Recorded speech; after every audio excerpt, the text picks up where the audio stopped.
Welcome to the bonus video for the respiratory protocol. The first thing that I want to talk about was our new supplement called Sinus Complex.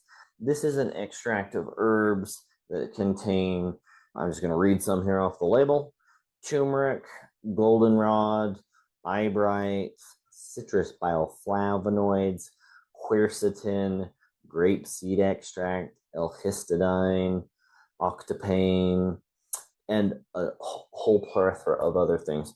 What it's designed to do is to dry up the congestion that is overwhelming, that we choke on and the drainage comes out down our throats, and helps open up the sinuses. It is mildly antifungal and bacterial. And so how would we use this? In what scenario would we use it? Let's hit allergies. How are you going to take this supplement? Adults, you can use it 1 to 3 times a day. Most people find that twice a day is enough, morning and night, if you know you have congestion. And you're going to use 1 or 2 droppers, which is equivalent to about 30 drops if you were to count it out. And you can also increase it there. You can go all the way to 60 drops for an adult. But if you notice your sinuses are becoming overly dry, then you need to back down this supplement. We find that it also helps with eye itch, helps clear the lungs, and it has some very strong anti-inflammatory compounds in there. And we find that it helps with anything inflammatory. But again, we're focusing on the respiratory system. It's very well tolerated. It is a very yellow liquid. We suggest that you give a little bit of a shake before you use it. It's a glycerin extract. It's sweet. You can add it to water or tea. Works very, very well. Seasonal allergies, boy, just July hits. I don't go anywhere without that puppy. Let's talk about COVID. All of those things we mentioned in the other video are super good. They're just wonderful. But COVID's a little more serious or deeper hitting respiratory issues. A product called N-acetylcysteine, or NAC, if you take about 600 milligrams of that a day, super supports the lungs and helps clear that out. Nebulizing with colloidal silver multiple times a day, getting that colloidal silver into the lungs. It hits the lungs, immediately hits the bloodstream, and circulates out throughout the bloodstream. Kelp, and you're like, oh, what's kelp going to do? Kelp provides iodine that supports the thyroid and helps you fever. And so if you're a person who doesn't fever when they get sick, you need the kelp. And you say, well, why do I want to fever? A fever is good as long as it doesn't get too high. And so we really don't want a fever over 103. And some people may even argue that a little bit. But the idea is that when we fever, our immune cells start to significantly speed up, significantly fight the infection.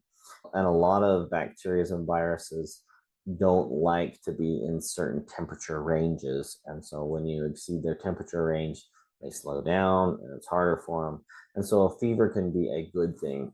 The sinus complex will let you fever, but does have some compounds in there that help keep the fever from running away.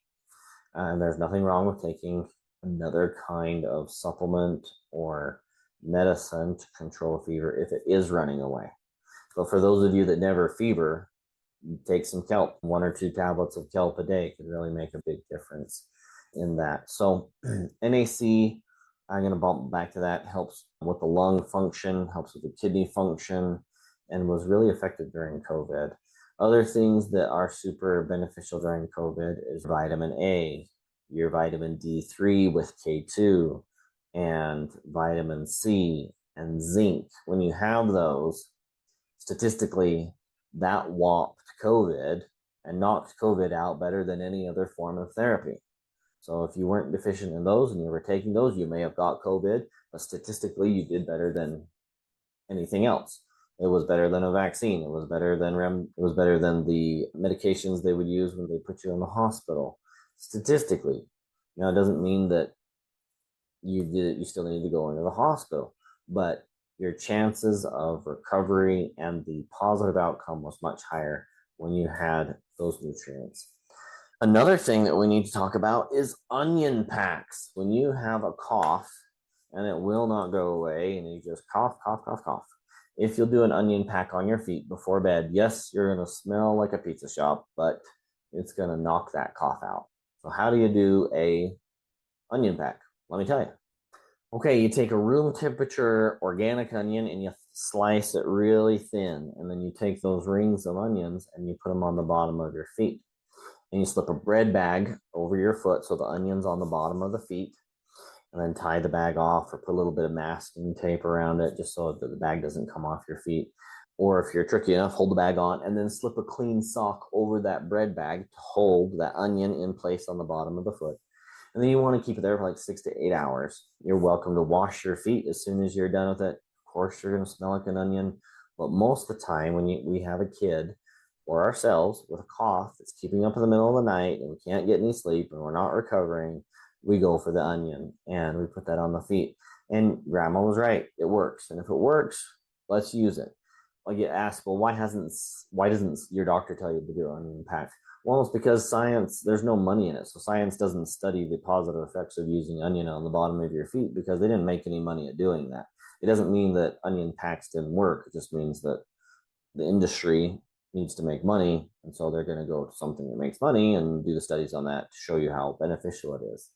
But we wouldn't give up onion packs for anything when kids have colds and flus. Now, I know you got a lot of frugal Freddies out there. Don't reuse the onions. Don't make onion soup out of the onions you put on your feet the night before. And don't reuse them in another treatment on the feet. One and done. Get rid of the onions, and then if you need to repeat the next night, you can do that.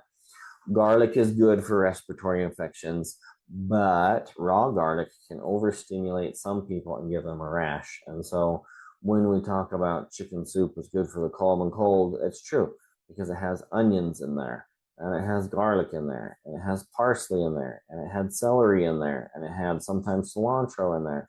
Those are all strong herbs that help detox the body, support the body's immune system in a good way. And so chicken soup, it really is a thing, but you got to have those other things in it. Parsley and celery and garlic and onions. And a lot of times in our modern soups, canned soup, or people just omit it out of a recipe, those are the things that really help. I like to make an onion soup when our family's sick, and everybody loves the first bowl. And then after that, they're done. But there went the colds. No more problems. And that's an option. Onion garlic bread, you can also do something like that.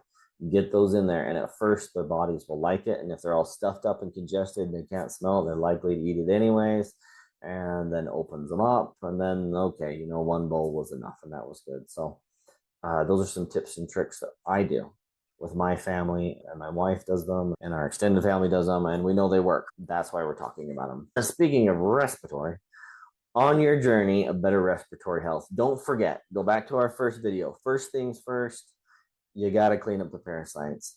You got to look at your environment. You got to look at your diet.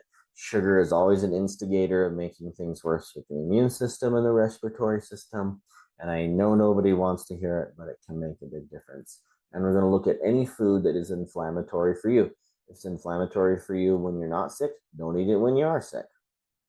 And hopefully we can break the cycle of repeated respiratory issues and help you in a first aid scenario during colds and flus. So be happy, be healthy, and I hope you enjoyed this video series.